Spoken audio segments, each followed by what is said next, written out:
O anda açıp ona bakmaya çalıştım ve gördüğüm şey sadece eşimin bütün vücudundan kan geldiği ve yarı baygın bir şekilde sadece gözlerimin içine bakmasıydı. İşte o an eşimi en son gördüğüm an ve belki de en son birbirimize baktığımız andı. بعد 10 أشهر من استشهاد زوجي وأنا لم أكن أعلم طيلة هذه الفترة باستشهاده أرسلوا لي كافة أغراضه بظرف مكتوب عليه الجمهورية العربية السورية ومكتوب تحته اسمه. في سوريا اليوم للأسف المؤلم والأشد إيلاما أنهم يستخدمون الاغتصاب كسلاح لتعذيب هؤلاء النساء. Aldıkça kalabalıklaştık. Yol aldıkça başka ülkeler sesimizi duydu. Biz yol aldıkça, seslendikçe Afrika'ya ulaştık. Latin Amerika'ya ulaştık. Doğu Türkistan'a ulaştık. Orta Doğu'ya ulaştık ve tüm dünyanın kadınlarının vicdanlarına ulaştık. Herkes sordu. Yol boyunca herkes sordu. Sizi yola düşüren nedir diye. Bizleri yollara düşüren, bizleri isyan ettiren Suriyeli kız kardeşlerimize ve çocuklara yapılan zulümdür. Suriye Savaşı'nın 7. yılındayız değerli kardeşlerim. Mart ayında Suriye Savaşı'nın 7. yılı. Artık yeter diyoruz. Ne çok öldük, ne çok acı çektik, ne çok çocuk ölümü seyrettik. Bizler dünyanın her yerinde barış olmasını istiyoruz. Dünyanın her yerinde barış olmasını isteyen ve insanlık için barışın en hayırlı olduğuna inanan insanlarız. Ancak görüyoruz ki savaşları önlemeye biz kadınların gücü yetmiyor. Savaşı çıkaranlar sadece erkeklerdir demek istemiyoruz. Ama kadınlar olarak savaşın karşısında yer almak istiyoruz.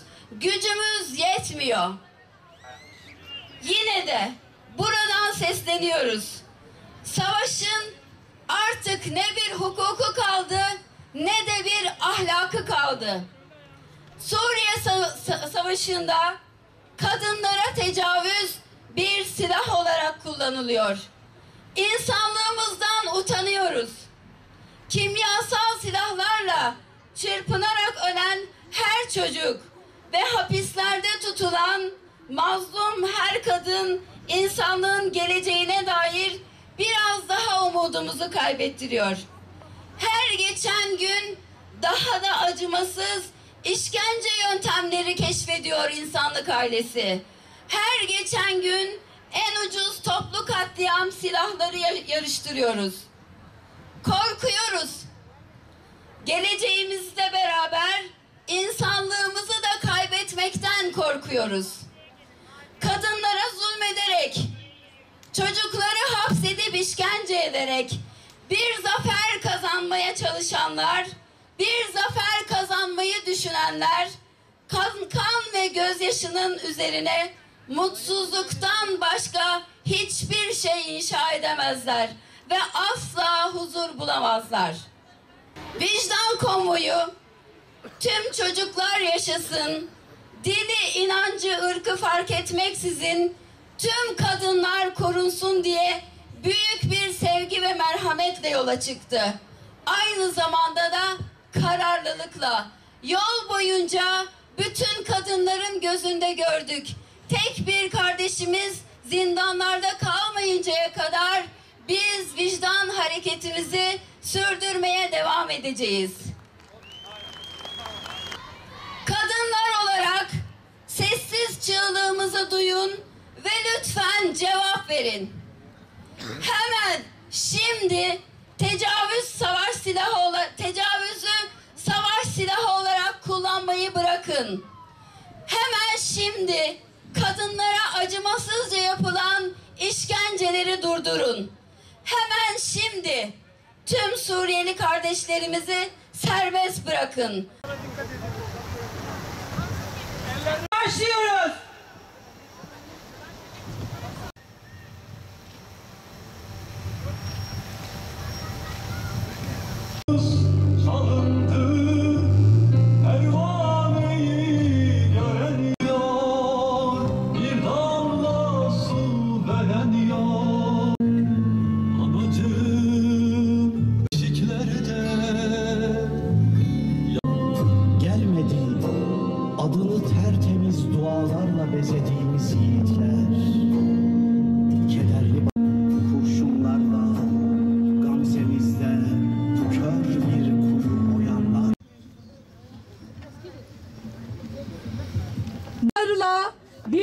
atan dünyanın her yerinden sessiz bakışlar arasında Suriye'de 7 yıldır 1 milyondan fazla insan savaşta katledilmiştir. Kadınlara işkence ve tecavüz edilmektedir. En büyük mağduriyeti kıyıya vuran canlılığını kimseye bırakmayan barışseverler. Tıpkı Bosna'da olduğu gibi, tıpkı Gazze'de olduğu gibi uzak zindanlarının sesinin dünyanın her yerinde duyulmasını sağladı. Bu ana yüreğinin gücüdür. Dilsizleştirilmiş vicdanları diriltmeye geldik. Burada kirli propaganda merkezleri gizlese de bu hakikati haykırmaya devam edeceğiz. Çocukların bile işkence gördüğü, tecavüze uğradığı bu savaş suçunu bütün dünyaya anlatacağız. Çünkü orada bu vahşet zindanlarında kardeşlerimiz kurtulmayı bekliyor. Dünyanın bütün vurdum duymazlığına rağmen biz vicdan demeye devam edeceğiz. Let me hear you roar! Roar! Daha sesli lütfen. Love, that is the only language we need. Love, mahabbat, maharba, yes? Şimdi çok uzaklarda Çin baskısı altında benzer acıları yaşıyor. الآن عندنا الأخت سيدة هي منور أزغر وهي أتت من شرق